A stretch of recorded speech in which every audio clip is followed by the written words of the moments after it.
Well, welcome to Focus Today. I'm your host, Perry Atkinson. Delighted to have in the studio with us today Margueritte Hickman, and she is the Division Chief and Fire Marshal from the Ashland Fire Department and District.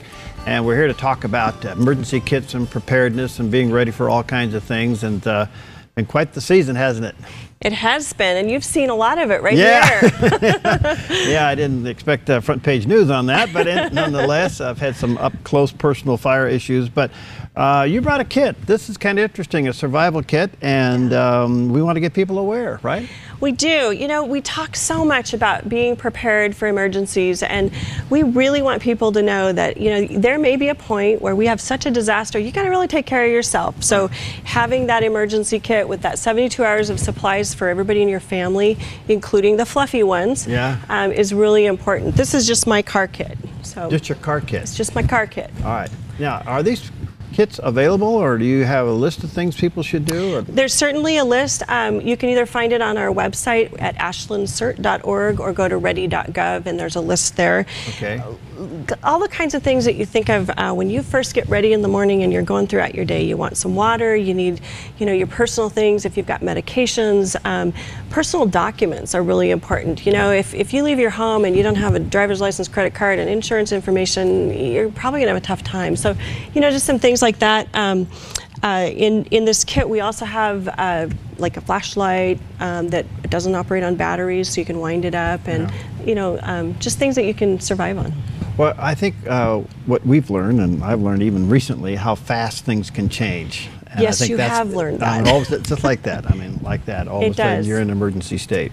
Yes, and you know, when we talk about that, you know, with a fire, maybe we get a little bit of notice. You know, some of the fires we've seen recently, they've grown over a day's period, and so some people have had the opportunity to get that level 1 notice for evacuation. But in the early stages of a fire or when an earthquake happens, it's immediate, and you may not get much notice.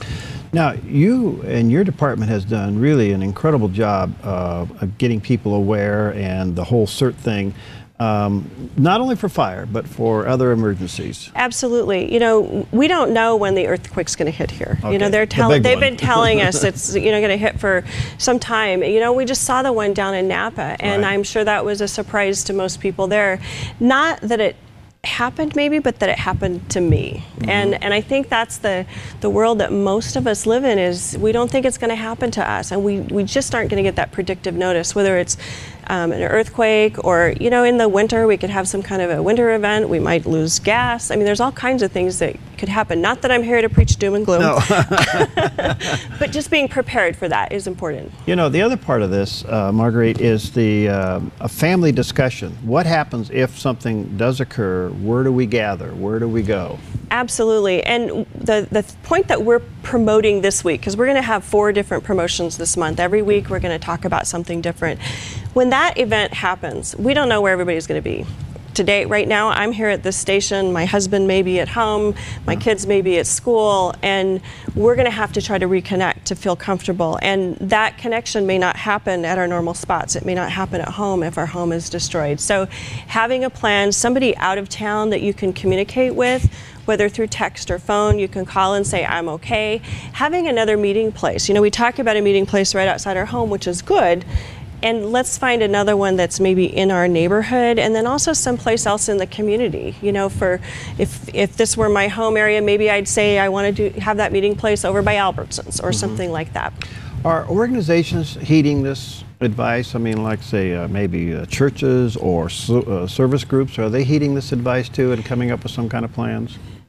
You know, I don't know that we know that on a direct basis. I don't know that we have that survey information. I will say that I think that there's a lot of people who have heeded that message in Ashland. Do I think that enough people have heeded that as a community, Southern Oregon? Probably not. Okay, all right, but are you ready? I think that's the main thing. Absolutely. Do you and your family have an immediate response, or the what if question has been asked and answered, and what do you do? Food storage obviously is one, water, things like that. Yes. So one of the things I just wanted to pitch to is in November 1st, we will be sponsoring another event called AIR, which is Ashland is Ready. And we just want everybody to know that that's going to be happening. We don't have our registration up. We do have a web page for it. It's at ashland.or.us/AIR. Okay. And as more information is available, that will be there. Okay, so, and that's coming up when? November 1st. It's a Saturday, and we'll have 2 sessions. That's about all the detail we have yet. Okay. Now, the rest of this month is the Awareness Month, and yes. you do have a list of things where people can go and get things. We do, and on our website where we've posted our press release are some links. I also mentioned you can go to ashlandcert.org, and that has is a great place to start for some links. And if you really want to get into it, we have a link to ready.gov, and there is so much information on the FEMA ready.gov website that it's a lot even for us to muddle through. So, wow. But it's great information. For somebody who really wants to look at it, it's a great place to go. Well, I want to say to you and your department and others who serve the community, thank you. You're welcome. And for what you do and trying to keep us prepared and try to keep us ready. I mean, a lot of people don't heed this advice, and that's to their detriment. But for those who do, and the fact that you folks are kind of like a dog with a sock, get ready, be ready, be ready, be ready, and that's good stuff. We are, and I have to say, from the emergency preparedness part, Chief Carnes came up from Southern California and had been through a couple earthquakes, and the first one was a learning, and the second one was how to do it right. And he has a great story that goes with that on what really caused him to realize that this is an important topic and important for us to follow. Yeah, I think we need to ask a question. What if we were out without power for a while? What if a main water line broke and we didn't have water for a while? I mean, these are real things, and we are on that line. Yep. And we need to be ready. Great. That's absolutely correct. Well, again, thank you, Marguerite. Anything else I'm missing that you want to make us aware of? No, and the pack there. Yeah, just encourage folks to have a pack. We have decided in our department to keep these in our cars because we usually have our car with us. You take your car to home and you take it to work. So that's where we've put them, but it's also a good thing to have some extra supplies at home as well. Okay. So. Thanks for coming in. You're and again, welcome. Thanks for what you do. You're welcome. I'll pass that along. Thanks, Perry. To everybody there. All right. We'll be right back.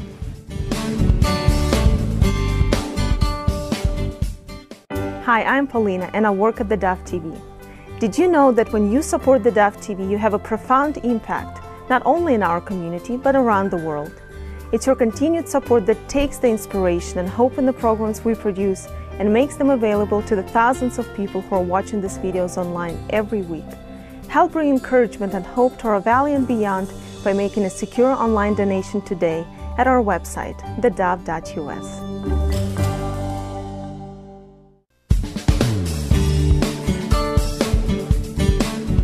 Well, welcome back, and we are delighted to have with us Marybeth Hicks. She is a columnist and a speaker and the author of several books, but we want to talk to her about her book today called Teachable Moments, using everyday encounters with media and culture to instill conscience and character and faith into your children. And you may want to check this out at the bookstores, and I think you'll find it to be a tremendous parenting resource. Hi, Marybeth. How you doing? I'm well, Perry. Thanks for having me. Yeah, good to see you. Well, Teachable Moments. Tell us why you went into this area. Yeah, it's just been an area of concern for me for a long time. Not only am I a mom of 4 now young adults, but I've been writing as a culture columnist for about 10 years and kind of making my specialty that sort of area where culture and parenting meet. And parents are really oftentimes kind of hijacked by our popular culture, by their kids' use of media, and by some of the behaviors that they see around them now because of the new norms that we find in our culture. So this was sort of a field guide for parents to figure out how to, instead of feeling hijacked, how to use those encounters with the world around us to do a better job of parenting kids. Oh, well, thank you, because we just had on discussion in the last couple of mornings on our morning show how young should students or kids be allowed to have a phone, and the social media issue and the impact and the peer pressure. These are different times. I think parents are pulling their hair out. What do I do with this? Yeah, exactly. And there really aren't rules for this.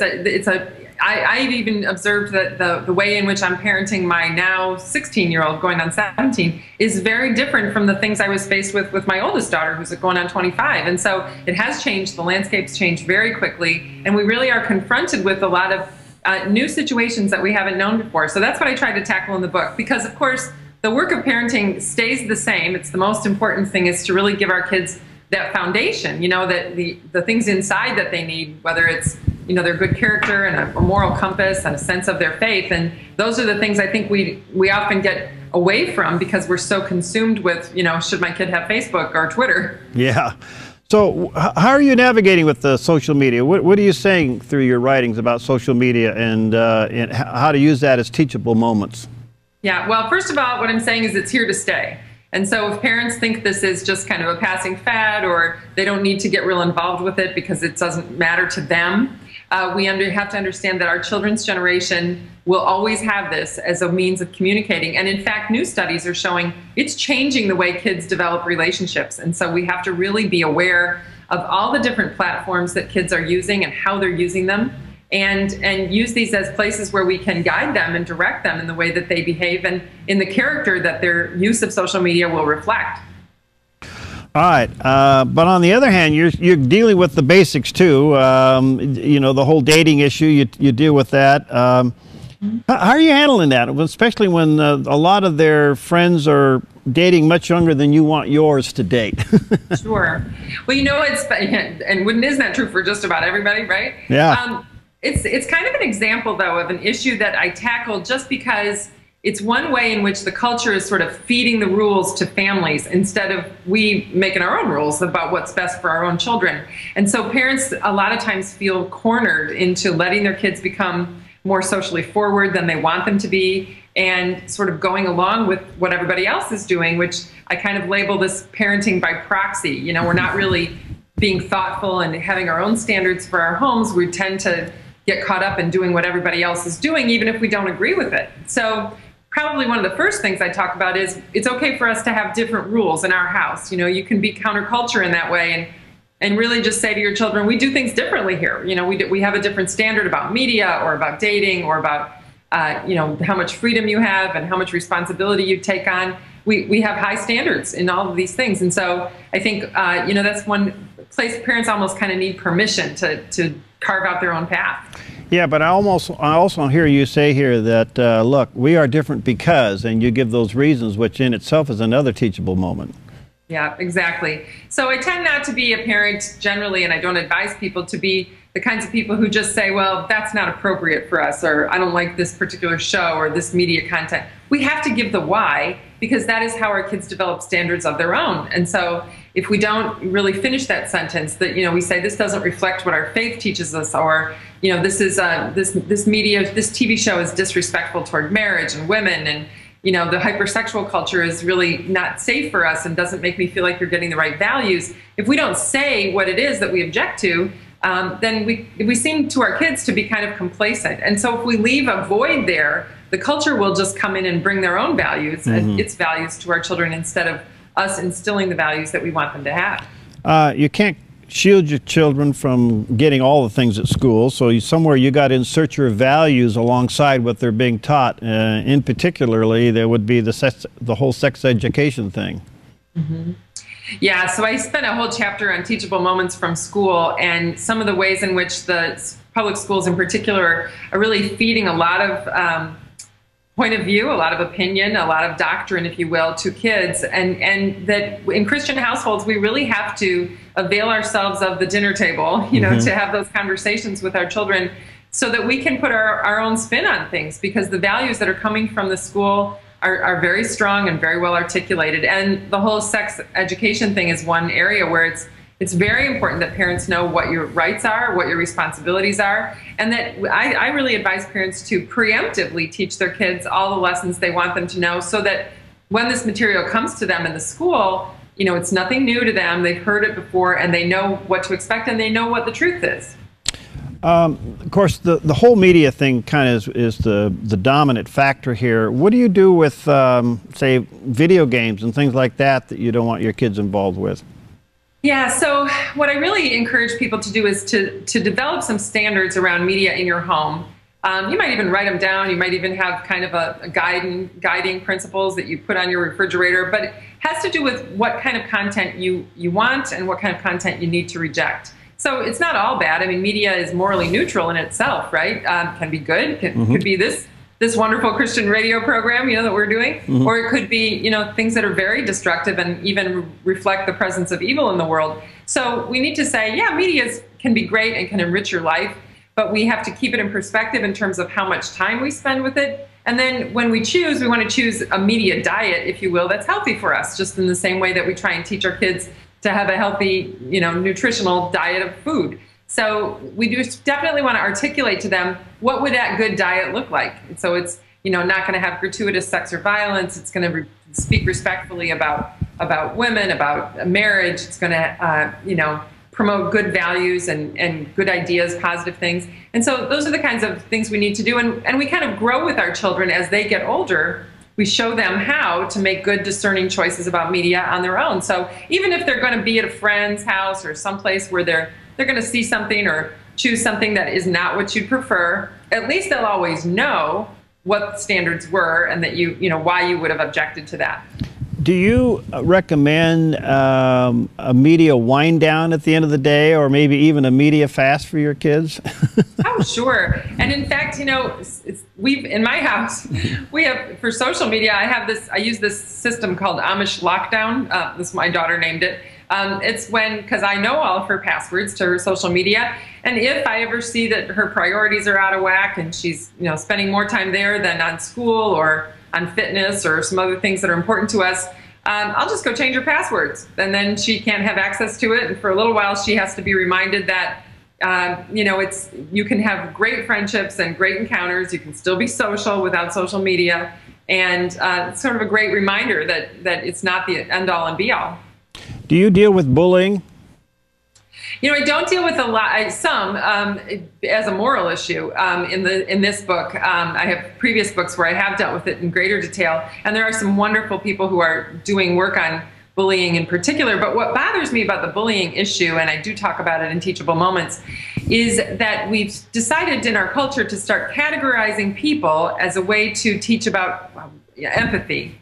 And in fact, I argue that, bullying is a moral issue. Bullying is always wrong. It doesn't matter who you bully. It doesn't matter if you understand them or you're empathetic to them or not. Even if you can't stand somebody, you shouldn't bully them, because bullying is always wrong. And so I think we've taken kind of an unfortunate tactic in our culture about how to teach kids about bullying, because we've made them more aware of certain issues that I think aren't age appropriate. For example, the whole issue of human sexuality. I don't think you need to teach kids about homosexuality in order for them to know that it's not right to bully somebody. You don't have to understand the purpose behind it. You just have to understand the right and wrong of it. And I think that's where we make a mistake. Kids will have bad days at school. They may have had a negative impact from some kind of an event, or a failure on a sports thing, or maybe a bad day in the classroom. How do you help parents navigate that or turn that into a teachable moment? Yeah, those are my favorite. This sounds terrible as a mom, right? Those are some of my favorite days, the bad days, right? Yeah, right.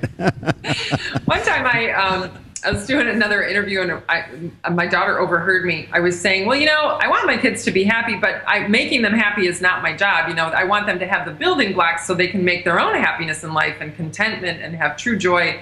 I got off the interview and my daughter said to me, I knew it. You don't want us to be happy. And, it's kind of a funny thing, but, yeah, right. But really the point is that even on those bad days, we need to teach our children about aspects of personal character, like perseverance and tenacity and patience and understanding that God's plan for us. And those are things that are best learned really in the midst of disappointment. But Perry, I want to say one of the things I put in this book that I think is just crucial, and if people didn't read anything else in the book, I would hope they would see this. Okay. And that is, in that first chapter, I made a list of character traits that we want our children to develop. And it's not a complete list by any means, but I think it's at least 50 things. And I think what we've lost in this culture is a vocabulary around character development. We don't really know how to speak to our kids about how to be moral and how to use good moral judgment. And we don't necessarily talk to them about character traits that we want to help develop in them. Instead, we basically say, well, you should be nice and you should be good, and these are kind of nebulous words. They don't mean very much. So what I really tried to offer parents is that vocabulary for how to teach kids about specific character traits that we want to develop in them. Wow, that's great. Well, it's a great resource. It's called Teachable Moments. You may want to check it out at the bookstores, and I think you'll find this to be a great resource. There's a picture up there on the screen for those watching on the Dove TV this morning, and get a copy of it, Marybeth Hicks. And well, I tell you, this is good stuff, because I think parents right now don't know what to do with all of this digital technology and how to manage that in a kid's life when he's already crowded or she's already crowded with activities and peer pressure. That's just another added element. It is, and it can be overwhelming, and I think a lot of parents feel like it's so much to learn, and it seems so foreign to us as adults, as parents, that they kind of just let it go, and they say, oh, you know, your Instagram is, what's Instagram? They don't know. They don't know what Snapchat is. They don't know what Vine is, and they don't know why their kid has so many followers on Twitter. You know, they don't know what all that means. And what's really important is that you have to find out what it means, and you have to be aware of what your child is doing out there, because not to do that is basically to let them go out and interact with a whole lot of people and use some poor judgment. So we need to give kids the benefit of our wisdom. As a mom, do you look at all your kids' social activity on media? I wouldn't say all. My kids are a little bit older now, but I follow them all on Twitter. They follow me. Their dad's on Twitter. My husband is as well. And so, you know, we kind of have some family fun with social media in that way. And it can be a fun way to connect. One of the things I think parents need to be concerned about is the platform called Snapchat, which is a way to send pictures that don't save. They disappear within a matter of seconds, or at least kids think they don't save.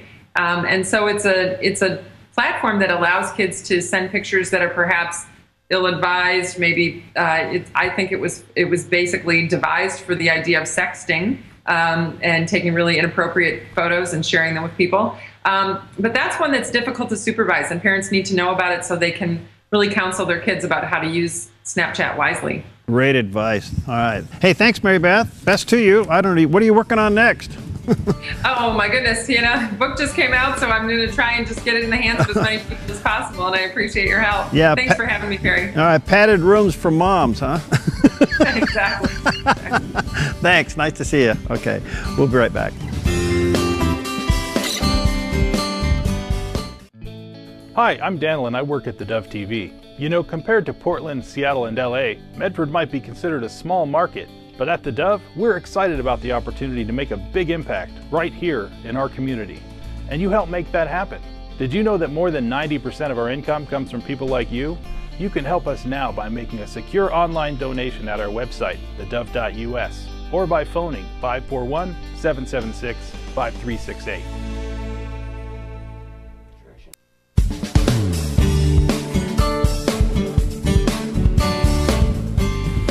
Welcome back.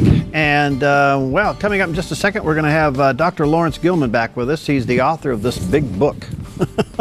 And boy, this is almost a lifetime work, but very passionately done. And it's called The Fall from Grace. And we'll tell you where you can get a copy of this coming up in just a few moments. And we're delighted to have him back. Dr. Gelman, welcome back. I understand you're just right out of surgery or something, right? Yeah, just finished. Yep. Pretty busy morning. Thanks for your time. I value it greatly, and I know you're a busy man. By the way, where can people get a copy of your book? Yeah. What's that? Just email me at lrgelman@aol.com. Okay. lrgelman, Gelman. Okay, at AOL.com. Hey, listen, I wanted to talk to you today a little bit about the Supreme Court, and you write about this in your book, and we talked briefly about it last time, and the separation of powers. And I think your passion, when I'm hearing you say, is that we're far from what our founding fathers wanted us to be with separation of powers, and that you find the Supreme Court involved in cases that it has no business being involved in. Take us back to what should be the proper order of the Supreme Court. The Constitution is very clear on the separation of powers and the powers and authorities of each branch of government. The first thing we need to realize is that the federal government is not the ultimate authority in the United States. The ultimate authority is the people. And also, states have power, which the federal government does not. what we have here is we have the system has been restructured in an unconstitutional manner, where the people serve the states and the states serve the federal. It's not the way it's supposed to be. The Constitution is structured that we have a confederation of states that have joined voluntarily and have given some authority to a federal government on issues between states, not within states, but between states. And the Constitution is very clear about that. In fact, there was a Supreme Court decision, Georgia versus Chisholm, back in like 1796, in which the Supreme Court got involved in a case when a citizen of one state sued the government of another state, and the Supreme Court became involved with that. In their view, they had the power to do that. That so incensed the states that the 11th Amendment was passed, one of the only two amendments that was passed during the lifetime of our founding fathers, that prohibited the federal government or the state or the Supreme Court to be involved in intrastate concerns. So therefore, the Supreme Court only has authority between states, not within states, and between the Confederation of States, called United States, and foreign powers. That's the only authority the Supreme Court has. All of these decisions that come up with involving themselves in the laws of a state or intrastate events is completely unconstitutional. All right, so where did it slip through? Where did they started doing this and we didn't call them on it?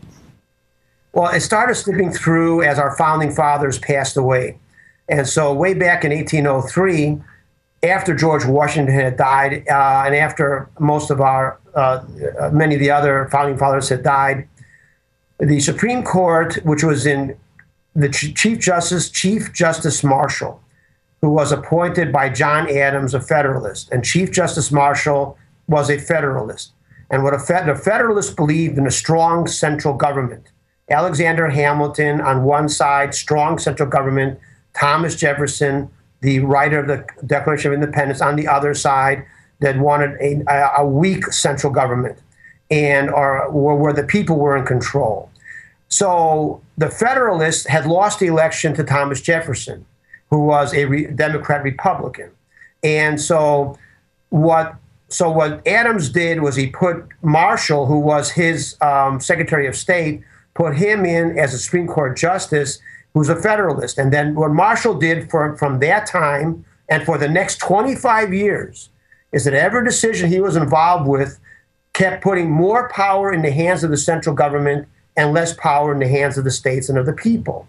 So the first big decision was in 1803, the Marbury versus Madison decision.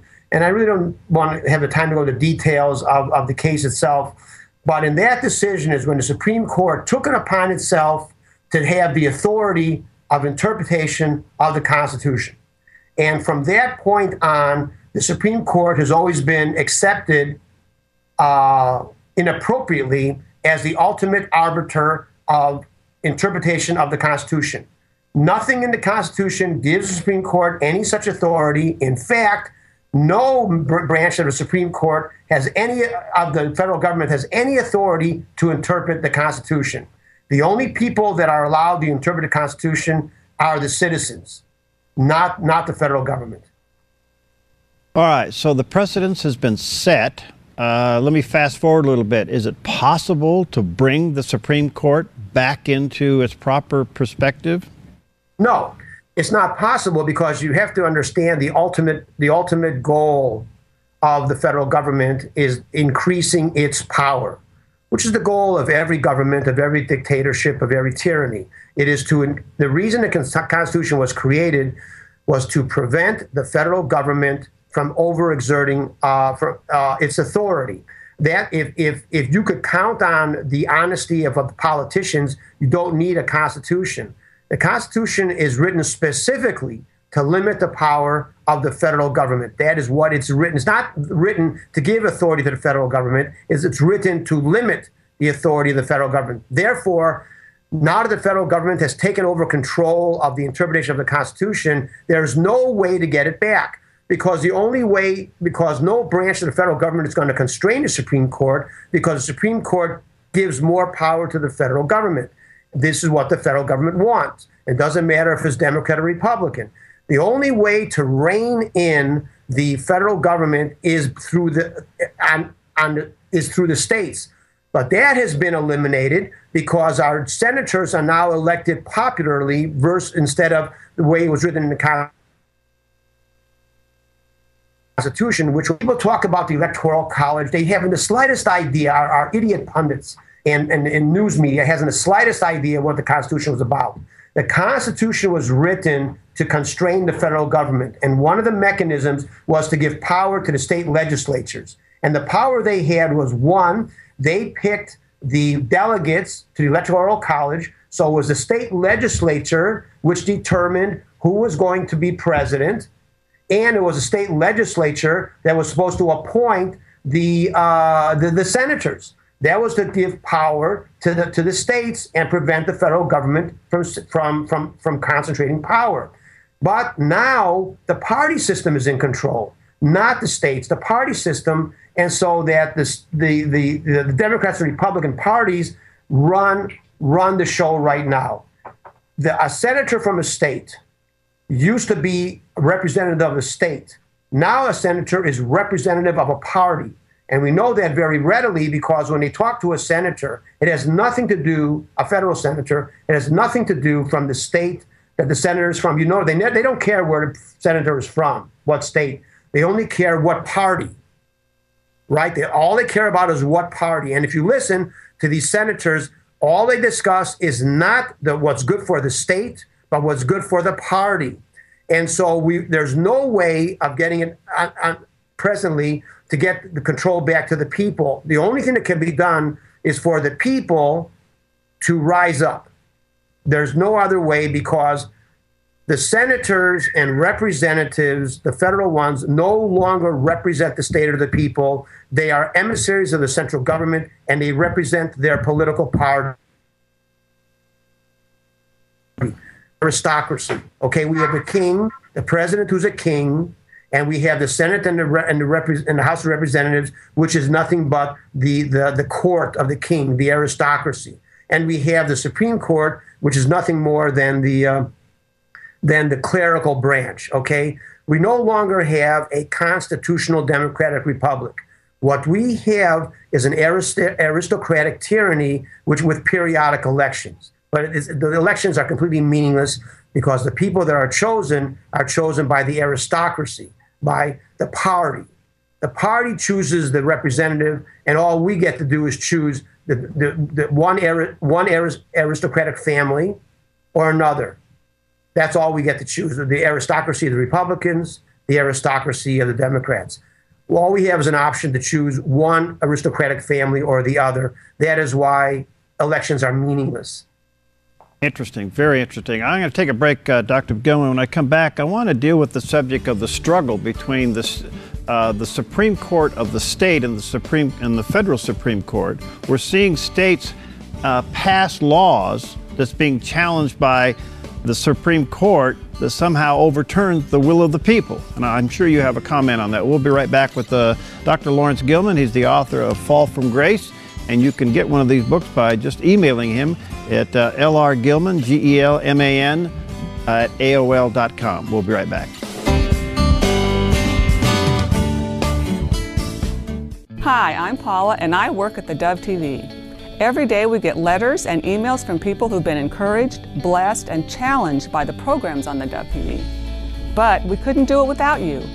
Did you know that more than 90% of our income comes from people like you? You can help us continue to bring inspiration and hope to our community by making a secure online donation at our website, thedove.us, or call us at 541-776-5368.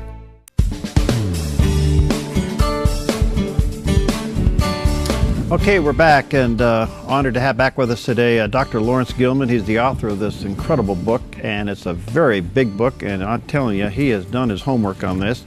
It's called The Fall from Grace, and you can email him at lrgelman, Gelman, at AOL.com and make arrangements to get a copy of this book. We're talking about well, the structure of the United States and the separation of powers. And Dr. Gelman, as we were going to the break, I asked a question. There seems to be a lot of struggle now that the people in a state will pass a law, and then it gets challenged by the courts, and then they'll subordinate the state Supreme Court to the U.S. Supreme Court and say it's unconstitutional. Based on what?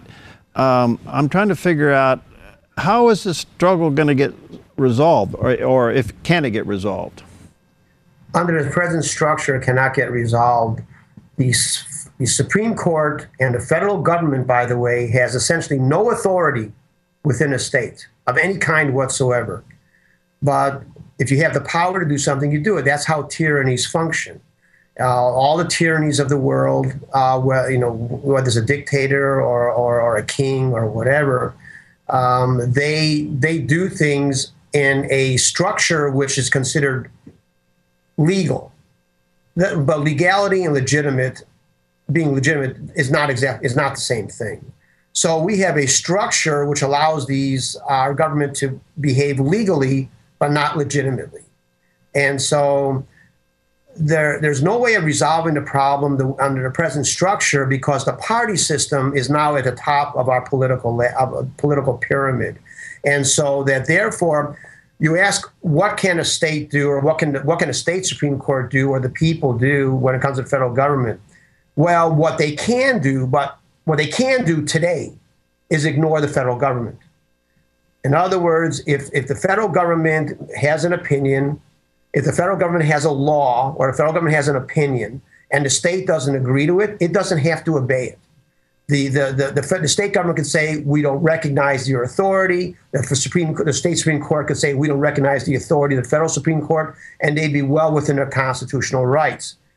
Why don't they do that? The reason they don't do that is because the governor of a state is a Democrat or Republican, and the Supreme Court is chosen by the party members of, just like the federal Supreme Court, the state Supreme Court is exactly the same thing. They're chosen by one party or the other. And so therefore their loyalty is to the party, and the party is national.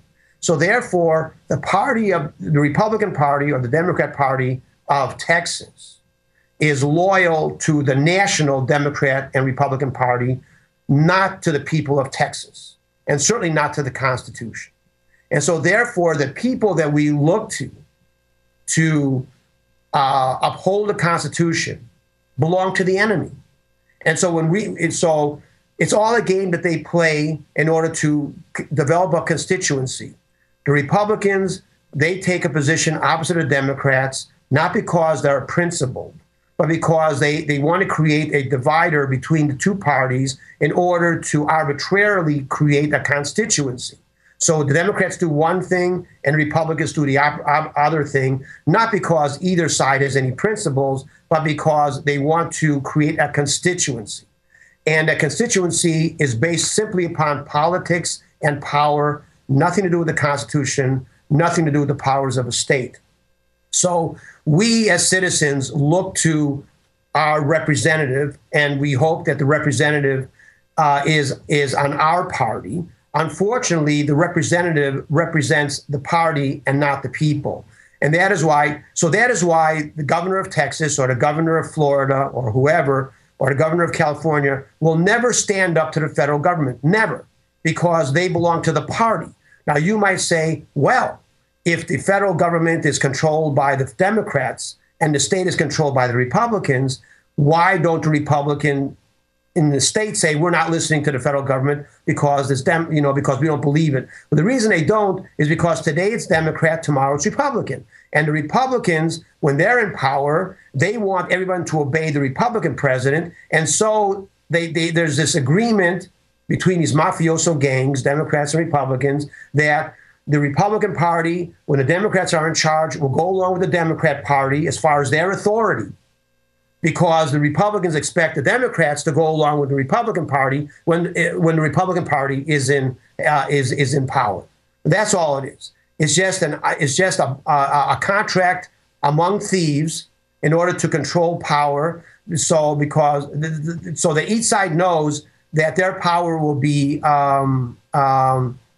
obeyed or listened to by the other party, because they both know that one day it's Democrats are in charge, the next day Republicans are in charge. Unfortunately, the people are never in charge anymore.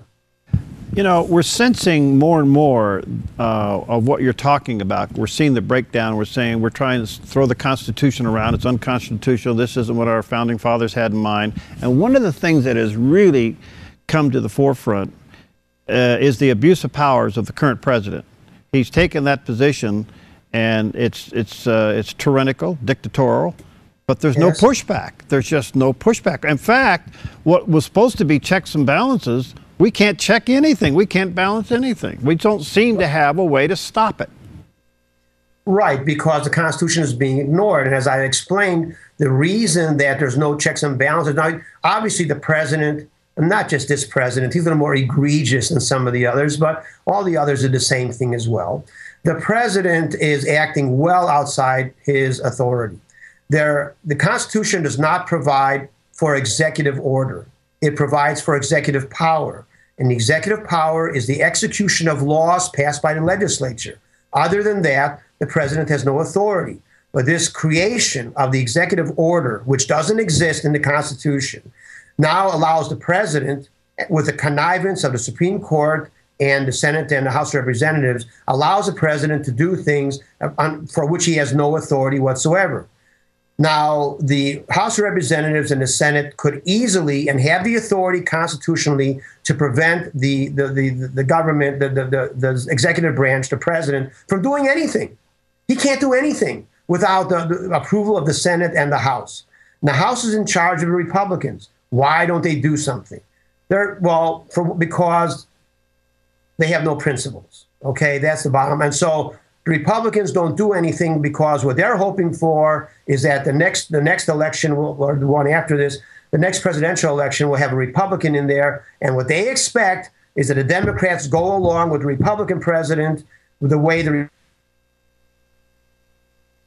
Republicans are going. But that's only politics. The fact of the matter is that the House of Representatives could prevent the president from doing anything whatsoever simply by cutting off funding.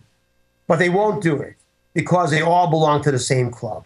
All right, so if the president, threatening to do so now, does some kind of massive executive order on this whole issue of immigration, let's say he does it, could Congress reconvene and overturn it?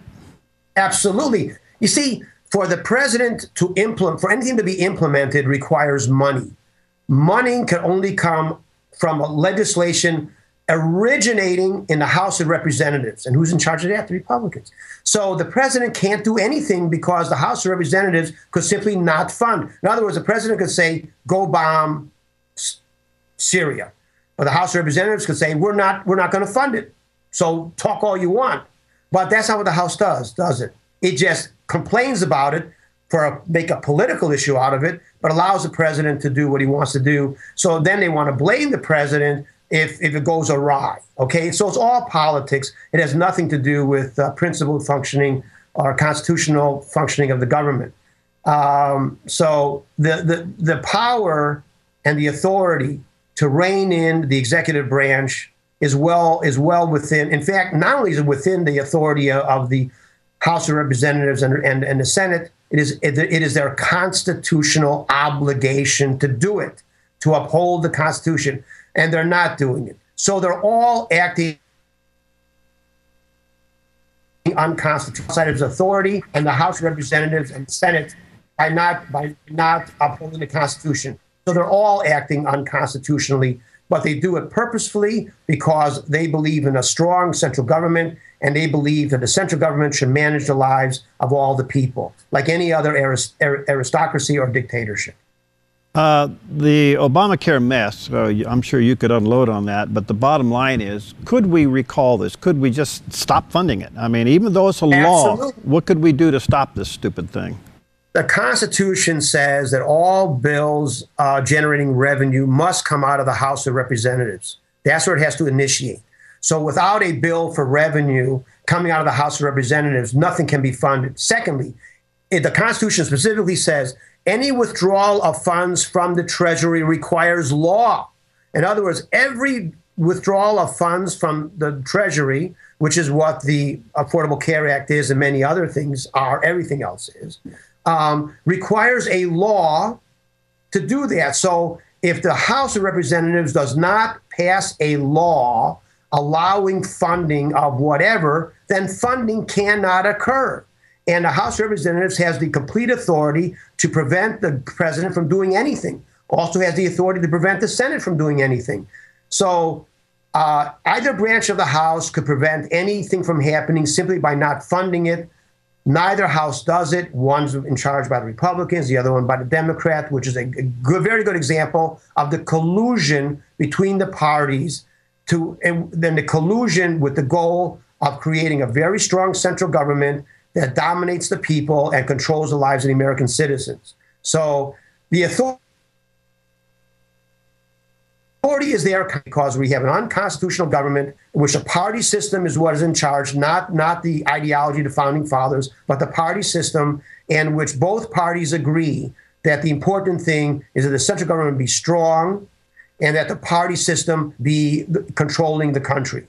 That's what they agree on that. It's like mafiosos coming together when they have a common enemy. And in this case, the common enemy is the Constitution and the people. All right, I only got about a minute and a half left here, but again, back to Obamacare. It's law. So are they required to fund it, or can they? No. Okay. No, they are not required. Absolutely not. They are not required to fund it. The House of Representatives, doesn't matter. The House of Representatives could defund the executive branch. The House of Representatives could say, we're not paying the president or anybody. They could do that. They could defund anything that they want to. And the word budget does not appear in the Constitution. There's no such thing as a budgetary process. Every funding is supposed to be individualized. This idea that we have to fund everything or fund nothing is completely made up, whole cloth, by the government. That doesn't exist. The only reason that we go along with that is so that everybody can get what they want. In other words, if I want my program passed, then I have to go along with the other guy's program, whether I agree with it or not. The only important thing is that the central government gets to be bigger and stronger. And so therefore, they have the authority to do it, but they won't do it because I just can't re-emphasize enough, they all belong to the same club. They all belong to the aristocratic club. The people are serfs on the outside. The Democrats and Republicans are the aristocracy, which are behaving unconstitutionally, and there's no hope in the way the system. There's no hope looking at the Republicans or the Democrats. There's no hope in that. There's no possibility. I got to scoot. Thank you, Dr. Gelman. Thank you for your passion. And again, it's called The Fall from Grace. You can email him at lrgelman, Gelman, at AOL.com and correspond with him to get a copy of everything that he talked about. He put it in this book entitled A Fall from Grace. Thank you, my friend. I know you were on a tight schedule today. We value your time. Thank you, my friend. Thanks a lot. I appreciate you having me out. Hi, I'm Jim, and I work at theDove TV. Every weekday between 6 and 8 a.m., our award-winning news and sports team bring you the best morning show around. It's live, it's honest, and it's a whole lot of fun. And you help make it happen. Did you know that more than 90% of our income comes from people like you? You can help us continue to air local programs that share your voice by making a secure online donation at our website, thedove.us.